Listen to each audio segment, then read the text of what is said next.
Ladies and gentlemen, boys and girls, welcome back to Sports Talk with Austin, your daily dose of sports and entertainment.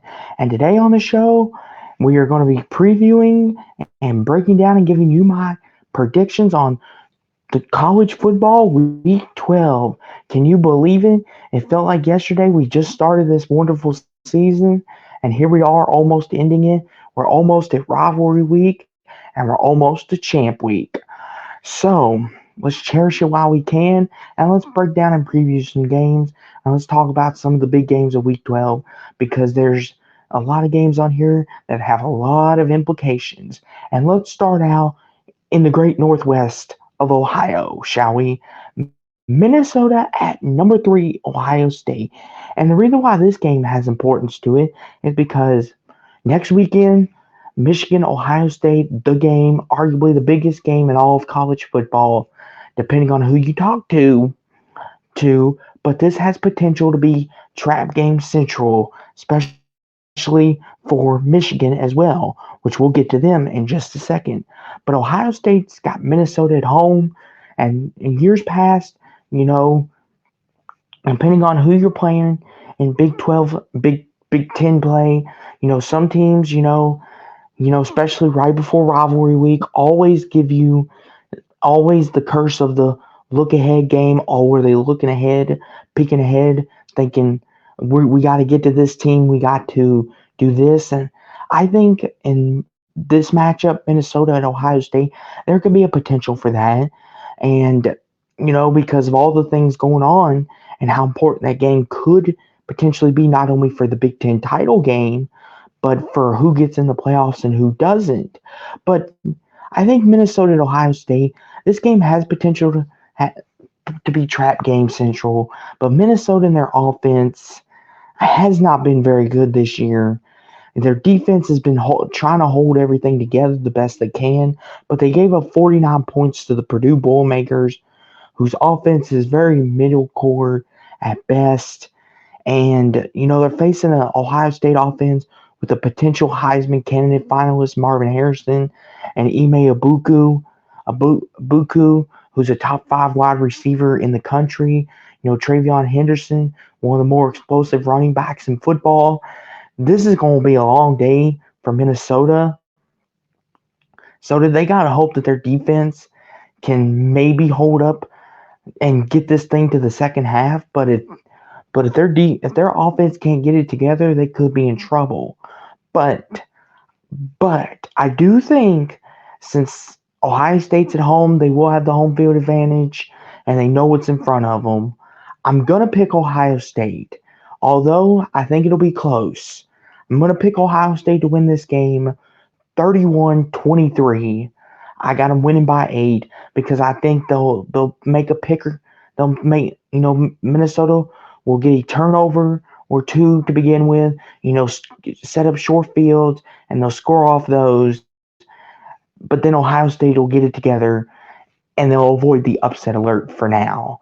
But I got Ohio State winning 31-23. And the other half of this equation, number 2 Michigan at Maryland, the other half of the equation of the potential trap game alert, Michigan on the road in Maryland in College Park. This ought to be very interesting because Michigan and Ohio State both last year almost stumbled to Illinois and coincidentally Maryland last year. And now Michigan's turn to deal with Maryland in College Park. This ought to be very interesting because you got the whole scandal thing with Jim Harbaugh going on. Is he going to coach? Is he not? Will he suspend? Is he suspended the rest of the year? All that stuff going on. But for the football game, Michigan is obviously the more talented team. They can run the football better. Their offense has shown that J.J. McCarthy, when you get pressure, there is potential to get to him and make him get turnover. You can get turnovers out of him. But Michigan also last week against a very stingy Nittany Lions defense did not have to pass the entire second half. Only 8 on the game. And they were able to run their way to victory with Blake Corum and Donovan Edwards. And this is on the road for Michigan as well. I think Michigan, I think they come out focused. I think they come out ready. Maryland, they still got a lot to play for bowl eligibility still up for grabs. And Maryland has collapsed down the stretch big time. Tua Tagovailoa, Tua's younger brother, has not been playing good football as of late. I'm gonna pick Michigan to win this game. I think the Maryland crowd. It's a decent crowd, but it's not anything to worry about. I think Michigan will have a nice day on the ground again. I think Maryland's offense is going to get smothered by Michigan's defense, and I got Michigan winning 24-10. I think the Wolverines get it done and avoid the trap for now. On to a little Big 12 action. You got number 23 Kansas State at Kansas. And this has a lot of meaning for the Big 12 championship because Kansas and Kansas State are both still kind of in the running. They're not completely out of it yet. And this is a rivalry game, so you kind of throw the record books out. Kansas State, Kansas, Kansas State wants to prove that they're not Kansas's little brother, especially in football. But here we are. And this is going to be very interesting because we don't know the status of Jalen Daniels or Jason Bean, who Jason Bean got knocked out and injured in the last game, and he was ruled. And the backup had to come in and take care of business, and they had a 16-13 heartbreaking loss to the Texas Tech Red Raiders at home. Raiders at home as Kansas State took care of business. Avery Johnson, Will Howard look like a really good football team, after the week after blowing it to Texas. This is very interesting because this will be in Lawrence, Kansas. The Jayhawk crowd should be pumped up and fired up for this game. Kansas State should be fired up and pumped up to play this game as well. It's a rivalry game, gonna be raucous environment. But the big question is Kansas gonna have a healthy set? Jason Bean or Jaden Daniels, or is their third string gonna have to come in and play this game? Can their defense stop anybody? Because they did give up over 20 points to Baylor. It is very concerning. But in this game here, I think Kansas will bounce back. I think they will stop the running game of K-State. And especially if Avery Johnson comes in, they will be able to shut that down. And I think Kansas will put a game plan together, especially if neither Jaden Daniels or Jason Bean's healthy. They got some nice receivers on the outside and nice running game. I believe in Lance Leopold. I think Kansas gets it done 38-33 over the Wildcats. Now on to the SEC side of things, shall we? You got number 1 Georgia at number 21 Tennessee. A little SEC action. And we all know Georgia, after the 52-17 blowout of Ole Miss, will be playing Alabama in Atlanta for the SEC title game and could have a lot of playoff implications.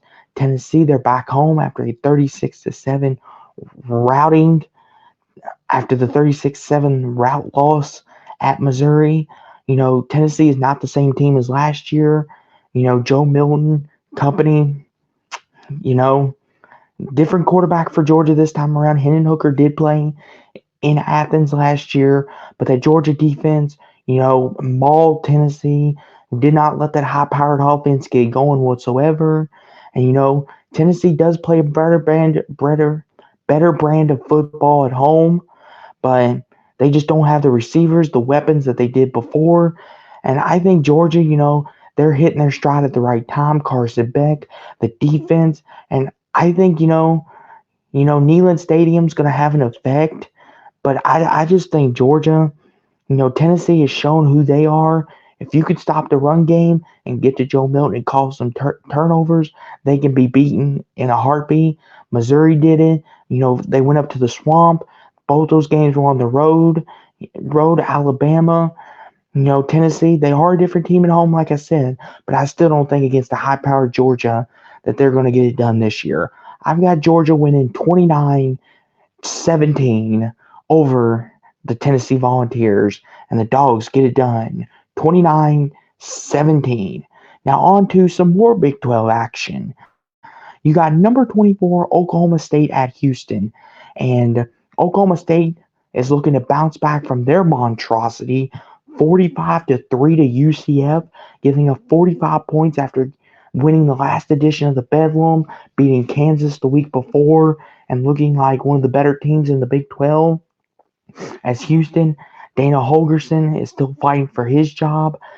This is a big game both ways because Oklahoma State still controls their own destiny for the Big 12 championship, and both these teams need a win. Dana Holgerson needs it to save his job because the Hail Mary against West Virginia a couple weeks back may have postponed, saved his season for now, but they're taking on an Okie State team who is mad, angry that they got ran off the field, and Mike Gundy wants to prove a point that hey, that was not us. We'll get things straight now. We'll get back to playing Oklahoma State football. Ollie Gordon, if Alan Bowman doesn't throw 3 picks, maybe the scoreboard looks a little different. But Oklahoma State, is going to have to run the ball, not turn the ball over, and they'll get this win. But Donovan Smith and this Houston offense can score in a hurry. It's the defense that is very concerning. They gave up a lot of points to Rice and lost. They gave up a lot of points to West Virginia, took a Hail Mary. But with all that being said, I think Oklahoma State will bounce back in this game. I don't trust Dana Holgerson in Houston, and their defense is very suspect at times. I'm taking Oklahoma State in the running game, Ollie Gordon and Al Bowman to keep the ball protected more. I got Oklahoma State winning this game 34-26 and getting a bounce back win. Now on to maybe not the most appealing game, unless you're a Michigan State or Indiana fan. You got Michigan State and Indiana, the old brass platoon game. Both these teams are 3-7 entering this game. Indiana, who won this game last year, won the brass platoon. Tom Allen and company trying to cool the hot seat talk for now. Maybe get to 5-7 and say, hey, I'm getting this thing right. Give me another shot. But you're not going to make a bowl, so that doesn't help any. Michigan State, with all their clusterness after getting beat 38-3, absolutely getting trounced on the road to Ohio State, which it is Ohio State. Got to cut them some slack there. But in this game, it's the old brass platoon. Indiana won it last year. Brendan Sorsby and Travion Davis have been splitting time, but Brendan Sorsby has been the quarterback the last couple weeks, and he's played some really good football. And in Indiana has been competitive. They beat Wisconsin at home. They nearly beat Illinois in overtime, 48-45. But Illinois kicked the game-winning field goal. This is very interesting. Michigan State seems like they're all over the place. They hadn't won until Nebraska a couple weeks ago, and then they get beat the way they did this past Saturday. This is all very interesting. Take in, obviously Tom Allen, he needs this game to save his season. Indiana, they have talent. Jalen Lucas, Brendan Sorsby has proven he can play quarterback, but Michigan State, they need this win bad. Indiana needs it. I'm going to take the Hoosiers at home. I think Tom Allen pulls another rabbit out of the hat, and they retain the old brass platoon again. And Indiana wins a 24-20. Indiana wins 24-20 over Michigan State, retain the brass platoon. Now on to a little ACC action, shall we? Number 22, North Carolina at Clemson. And this is going to be very interesting because this is a rematch of last year's ACC championship game. This time in Death Valley, Clemson coming off 2 big back-to-back home wins, one against Notre Dame, and now against was a red-hot Georgia Tech team. Picked them off 4 times. Clemson and company seem to be getting things right and back on track. Here they come again. But North Carolina coming off a 47-45 win over Duke to retain the old bell. And this is very interesting because you got North Carolina who's still playing for the ACC title hopes. If they can get Louisville to lose out, which I hope that doesn't happen, but they get Louisville to lose to Miami and they win out, they're in. They're going to Charlotte again. But Clemson would love nothing more than to spoil their season like they did Notre Dame. This is all very interesting to take in. Kate Klubnik and company have been firing on all cylinders the last 2 weeks. Finally, Maffa and Will Shipley have been helping carry the load. They've been playing some Clemson football, but North Carolina, their defense is still not helping them any. Drake May and that offense is doing their best they can, but they just seem to can't get any help from that defense. But this is going to be a very interesting game. This is going to be in Death Valley. I think Clemson, their home crowd, it's going to pack Drake May and company a lot. Clemson's defense, figured out the secret to North Carolina and how to solve their offense last year. And I think this year, I don't think it's going to be any different. I think Clemson, they're riding the emotional of the high of the last 2 weeks. I think Klubnik and company do what they do. I think we see the same recipe this time around as well. I got a Clemson 31-16. 31-16 Clemson win. I think their defense is going to bottle up North Carolina, and Drake May and company have a rough night at the office. But I got 31-16 Clemson. Now on to a reunion game of some sort. You got Wake Forest at number 20 Notre Dame, and what's interesting about this is Sam Hartman against his old team. And it's very interesting because we all remember Tom Brady when he went back to Foxborough. We remember Jared Goff and Matthew Stafford when they went back, when they faced each other against their former teams. We all remember those games. Manning went back to Indianapolis. It's going to have the same feel as this Russell Wilson back in Seattle kind of thing coming here. This is at Notre Dame. Notre Dame 7-3.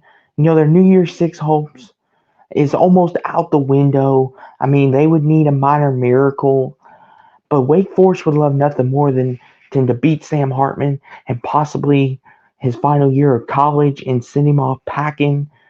And these are games that you can never predict because we know how talented Notre Dame is and we know how Wake Forest likes to run things. But it's just something about when you place a former teammate that you know and used to love, there's just something about it that gets a team going. And Wake, they're going to come into this, treat this like this is it. This is their Super Bowl. This is their everything. They're going to throw everything in Hartman. They're going to throw different blitz looks at him. And this is going to be an ugly day for Hartman. But I'm going to trust that Audric Estime on the ground can get the job done and that Notre Dame can pull out this win. But Sam Hartman might not look his best, but it's going to be the Notre Dame running attack that gets it done because Wake, their offense has been struggling. Their defense should be able to hold it down for them, but Notre Dame and their running attack should be enough. I've got a 17-13 Notre Dame win. Now on to a game that will not be low scoring. UCLA at USC. Expect points in this one, folks, because you've got a USC defense who fired Alex Grinch, who still gave up 36 to Oregon, does not look any better still. And then you got UCLA who lost 10 points, lost to Arizona State by 10 points at home, 17-7. UCLA's offense. What was wrong with you this past Saturday? You did not look very good, and that was very telling of you. These are two teams that right now I don't know who to trust more because this is going to be at the Coliseum, so there's going to be some UCLA fans in attendance, but it's mostly going to be packed to the house in the final home game for the Trojans because next week they got to bye. I don't know who to trust in this game. Both defenses can give up points, but both offenses could score. But UCLA's, after what I've seen this past Saturday, Arizona State's going to be very interesting, to say the least. I think in this game here, I see a shootout, and I think this is a game USC can win. This is a game that UCLA can run on the Trojans' defense and get the job done. But I think Caleb Williams, Heisman, still the Heisman, and maybe could be a finalist for the Heisman still, even after everything that USC's been through. But I think USC is still going to win this game. I just think their offense is too good still, and UCLA is a team that they can score the points on and give up a lot of points and still win. but I got USC winning 47-44 over the Bruins in the well, final edition of this game within the Pac-12. Now on to a little Big Ten football again, and boy oh boy, if you think 47-44 is way out there, wait till you hear this one. Illinois at Iowa. There's not going to be much points scored in this one. You can already chalk it down. I mean, they beat Rutgers 22-0. The over-under was ridiculous. It was like at 24.5. Oh, Lord. And then Illinois, they've been going through it this year too. With Atwater at quarterback, their offense has been very unsloppy, undisciplined, all kinds of things. And here we are. Once again, Illinois still has a shot at bowl eligibility. Iowa still has a chance to win the Big Ten West and represent as the 10-2 Big Ten West champs in Indy. This is going to be very interesting. This is going to be a defensive juggernaut type of game, but I think Iowa's defense creates a takeaway and maybe even turns it into a pick six. I think Iowa will set up Deacon Hill nicely, get the run game going. I think Illinois' offense has been too inconsistent for me to pick them right now. They had a great win over Indiana, but it was too close of a win for me. I think Iowa's looking good right now. I think they got the bad taste of Minnesota out of their mouth, and I got Iowa winning this game 19-13. 19-13, Iowa gets a hard-fought win, and they win it on a pick six at the end. Now on to a little bit of an interesting ACC matchup. You got NC State at Virginia Tech. You got Brent Pry against you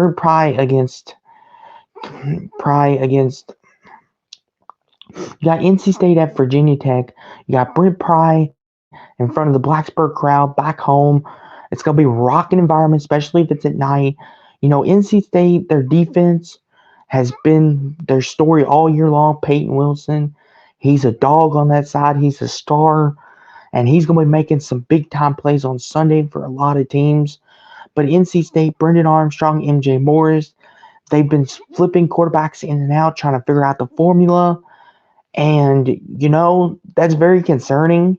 Even though they beat Miami last week, and then they, here, and, their head coach just got his 200 win, I believe. I think it's very interesting, and, in this game here, if Brendan Armstrong's the quarterback, I may lean Virginia Tech.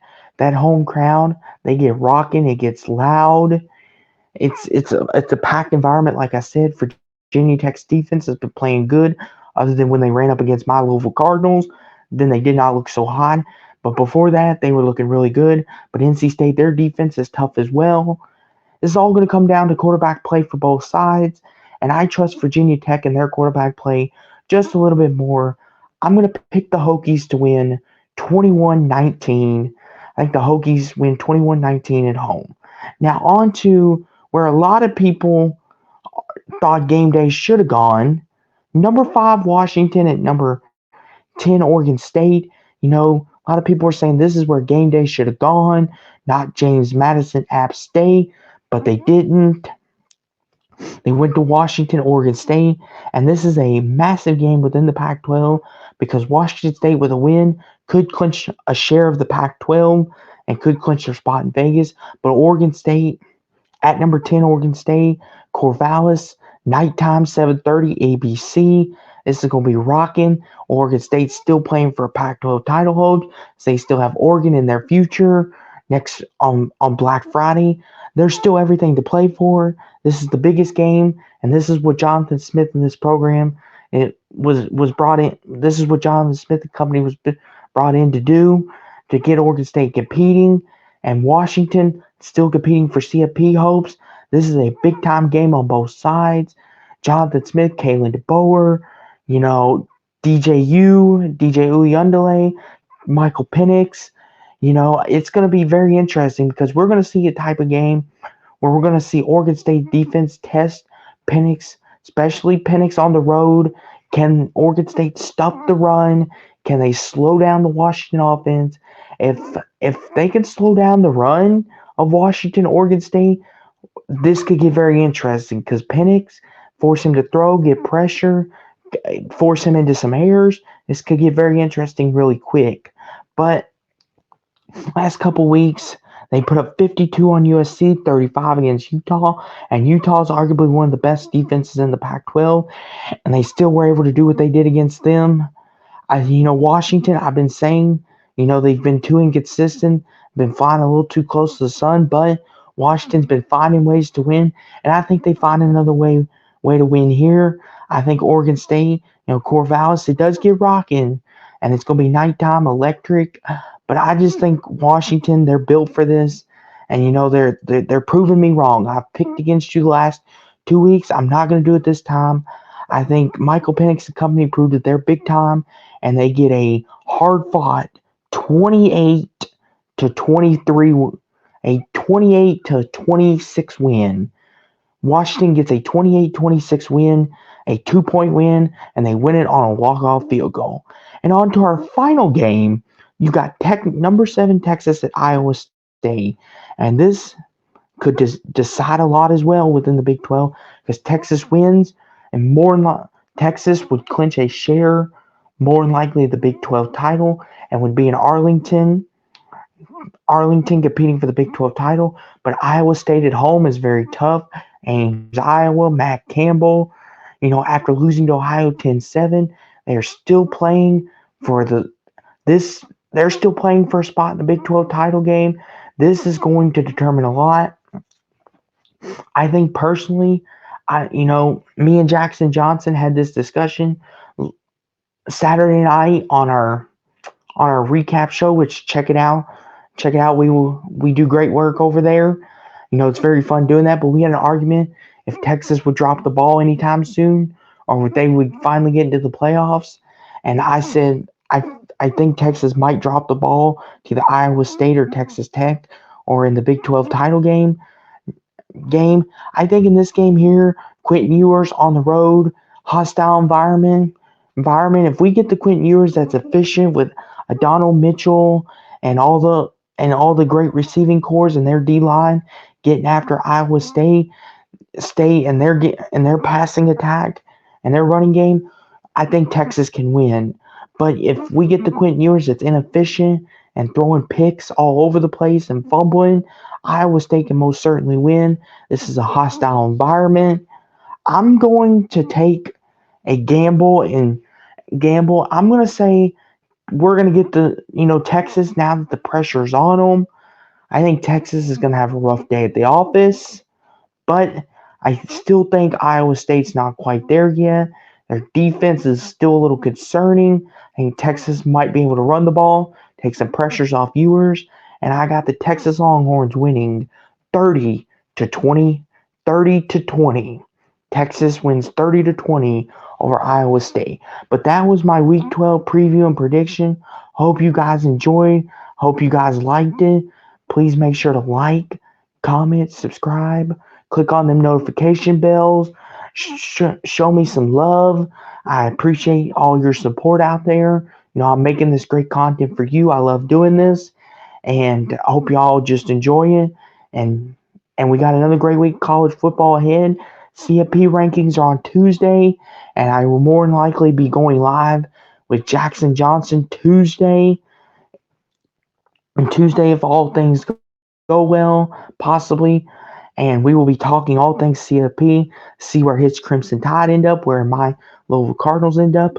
But until then, ladies and gentlemen, this has been Sports Talk with Austin. And you know what it is. Stay entertained and go Cards, everybody. It's Louisville Cardinals for life.